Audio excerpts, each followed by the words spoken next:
When heart learn to read the word,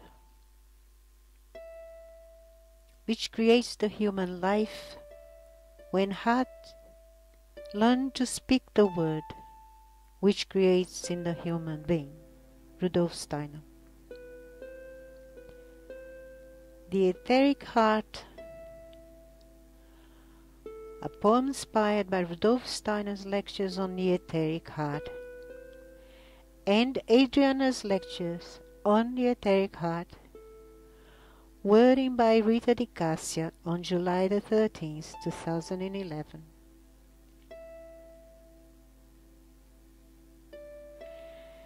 The astral body is a picture of all that which the souls have experienced as they travel the great expanses beyond that what the mind can conceive, which lay so far beyond the reach of earth, and beyond the spaces and galaxies wonders, far outside what the intellect may perceive, for it can only be acquired between death and a new birth.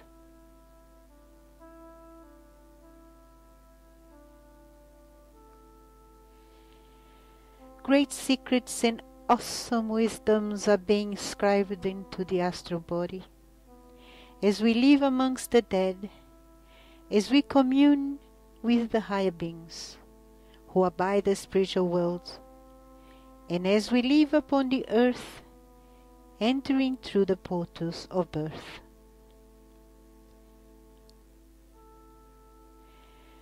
These secrets are gently revealed, the secrets and wisdom of the soul written there beyond the moon, when from the prison of the physical and the etheric, and out of the ego connecting the astral body, so the positive and less positive intentions, and also the motivations that the higher beings do impart, are engraved deep within the universal laws of the cosmos, the complete individual karma, and then create the etheric heart.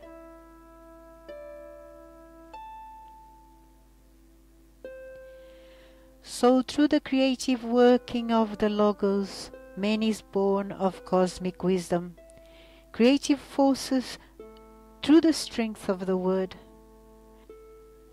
into the covering of man's soul, all in one and one in all. So the Logos in the human heart becomes an organ of destiny, working in loving harmony with the etheric and astral shifts, and the ego, so very deep within, and it is the foundation and aspirations of our inspiring heart organ, as the miracle of the creation and wonder inspiration of humanity thus follow.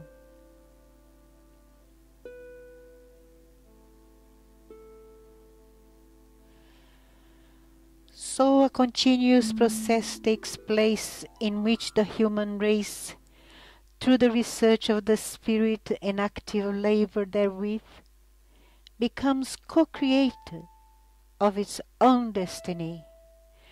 To every deep connection, humans are no longer passive, for they are working with the Logos to an ever higher degree. Yet it all depends, and we must understand that the quality of becoming depends on the purposeful striving, and above all the strongest revealing powers and strength of will, with profound humility and undoubted equanimity. Each human must proceed if they ever want to succeed. We may stand all amazed in awe and wonder of the marvels that we see, when we fully comprise and begin to realize the enormity and immense possibility that is placed upon our hands for in complete sovereignty we can work in full partnership with the cosmos, and its deepest places light and dark, and begin the process of creating our etheric human heart.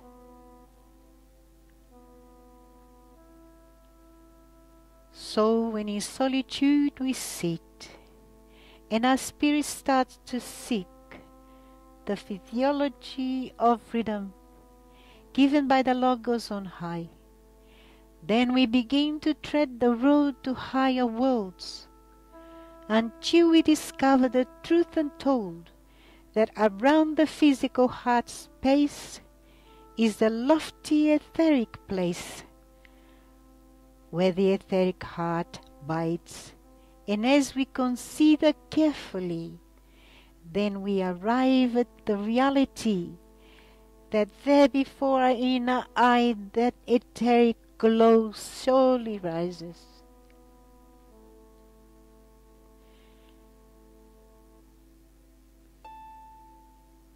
So the emergency of the ego consciousness, as gentle as a single dove, driven by the Christ's immense love, wanders upon the hours.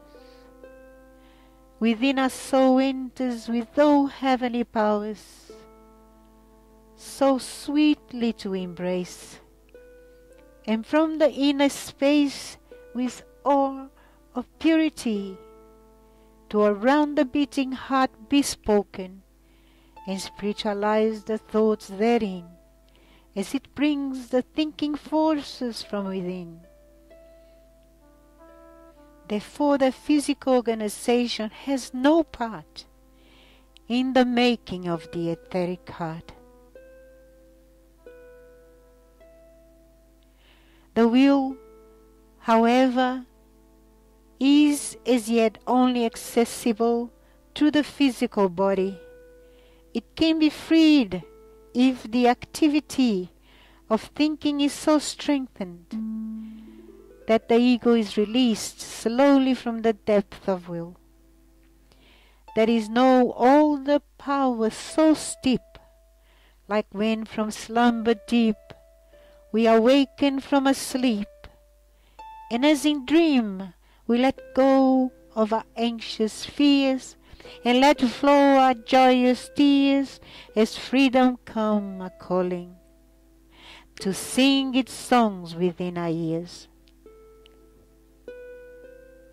And this creative freedom is deeply connected with the miracle of the creative works, and mostly certainly affected by the labors of the soul, as slowly one and all humans free themselves from that which comes to hinder and to certainly tear apart the unfolding of the etheric heart. For it is an organ for future lives and for further evolution, an organ with an eye for karmic cognition.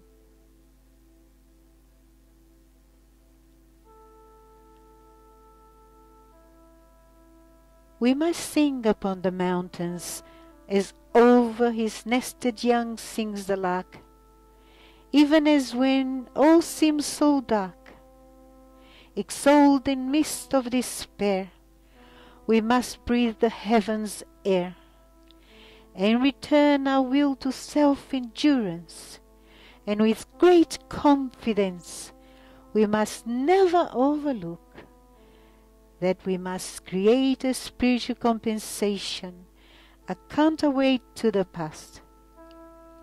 When the heart was a God-given, a God-protected organ, and connect the separate etheric heart to the spiritual world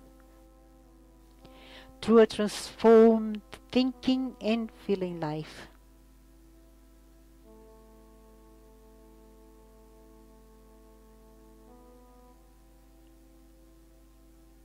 Now I must find thy new path, O Michael, or else away from me thine face shall be. O Archangel of the Most High, would thou help me still, if I by indifference shall not heed to thine shining countenance, and roam the forests and rolling hills, and dark corners of my soul, and there by ignorance prevent thine light to glow?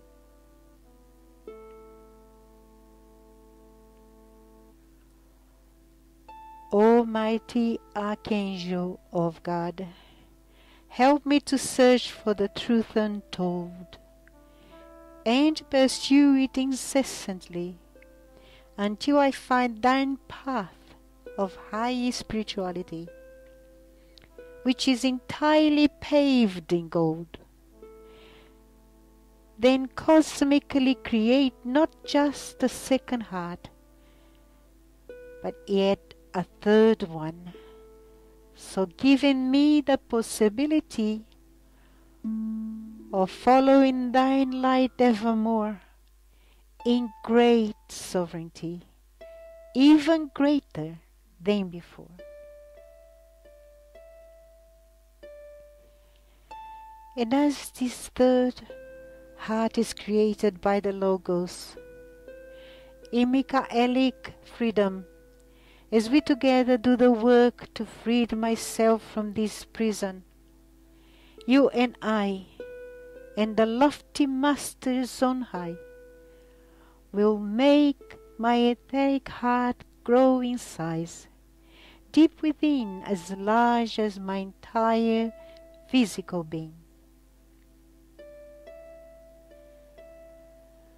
Through this invisible organ an inner eye is formed.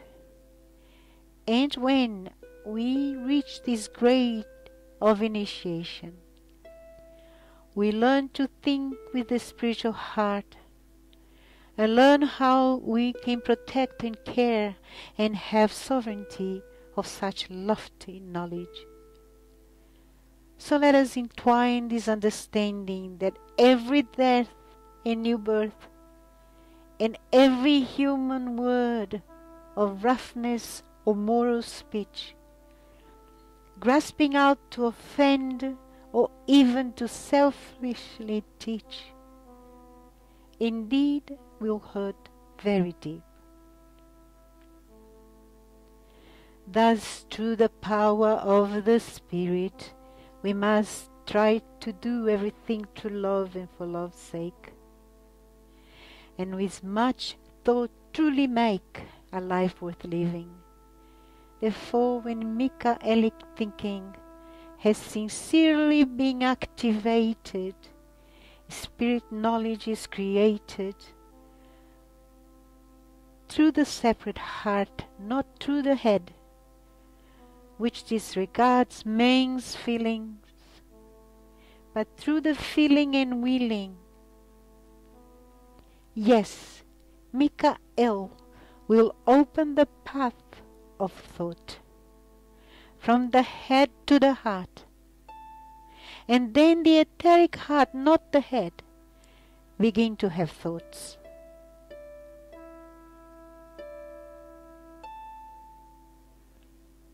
In the future, with Michael's help, intelligence will stream, though as from within the dreams, through the hearts of human beings, and that will be connected to the same divine spiritual forces that helped to create man in the beginning. In summarizing, we can say that through the separation of the etheric heart and its further expansion over the entire blood circulation, an opposing pole has been set into motion. It has become possible for souls all in one and one in all to be connected to Michael, to be engaged in a schooling for initiation